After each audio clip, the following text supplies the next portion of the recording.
देखो माँ, बारात जा रही है।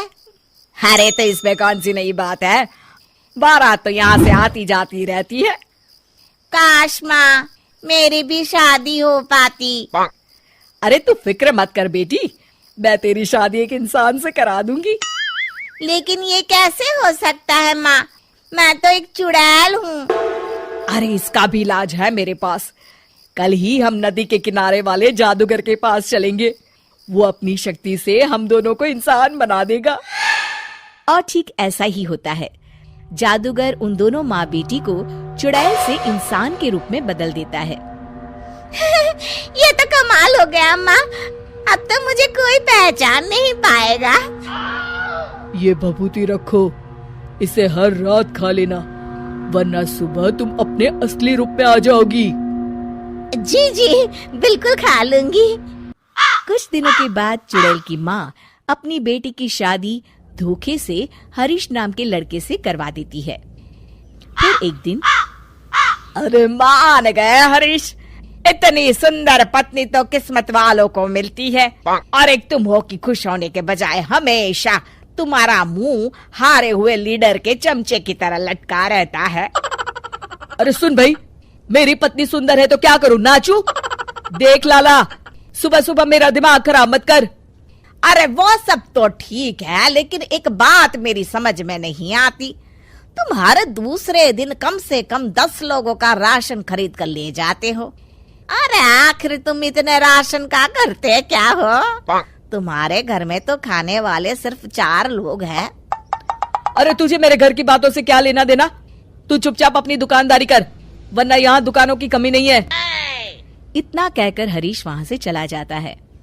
हरीश जैसे ही घर पहुँचता है, हे भगवान, ये क्या हो गया, मेरी तो किस्मत ही फूट गई। अरे क्या सोचकर मैंने अपने बेटे की शादी करवाई थी, अरे क्या हो गया, मेरी बहू तो एक नंबर की चांडाल निकली, मुझे मेरे ही घर की नौकरानी बना दी। ए कमला, क्या बड़बड़ कर रही है? चुपचाप काम नहीं कर सकती क्या? ठीक है बहू, रो मत माँ, सब ठीक हो जाएगा। अरे ओ माँ के बच्चे, पहले ये बता तुझे घर आने में इतनी देर कैसे हो गई?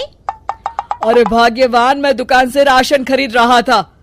आखिर तुम 10 लोगों का खाना अकेले खा जाती हो, इसलिए हर दूसरे दिन राशन खरीदने जाना पड़ता है। अरे चल ठीक है। ए कमला, फटाफट मेरे लिए खाना बना, बड़ी जोरों की भूख लगी है। मैं अपने कमरे में जा रही हूँ। ए हरीश, चल मेरे पैर दबा। मेरी समझ में नहीं आता, ये बहू आखिर हमसे किस जन्म का बदला ले रही है, हमने इसका क्या बिगाड़ा है। अरे नाश पिटी, ये सब तेरी वजह से हुआ है, तुझे ही बड़ी जल्दी थी अपने बेटे की शादी करवाने की। अरे तो इसमें मेरी क्या गलती है जी, जो हर माँ करती है मैंने भी तो वही किया है ना। सही तरीके से जांच पड़ताल तो कर लेती कि लड़की कैसी है, स्वभाव कैसा है। इस तरह आंसू बहाने से अब कोई फायदा नहीं, जो गलती की है अब तो उसकी सजा भुगतनी पड़ेगी।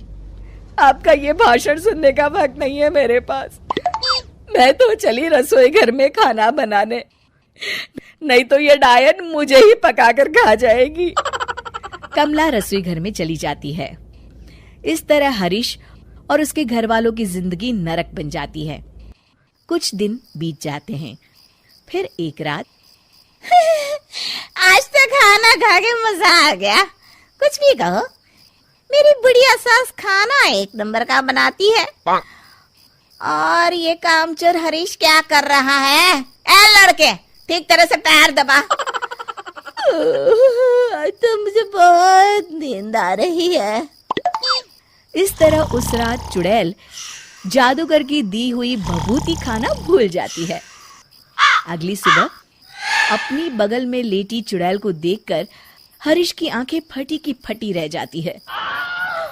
अरे मर गया रे, ये क्या, ये भाग्यवान तुम तो एक चुड़ैल हो। तूने सही कहा हरीश, चुड़ैल हूँ मैं, चुड़ैल। अरे मर गया, अरे कोई बचाओ मुझे। इतना कहकर हरीश घर से बाहर की तरफ भागता है।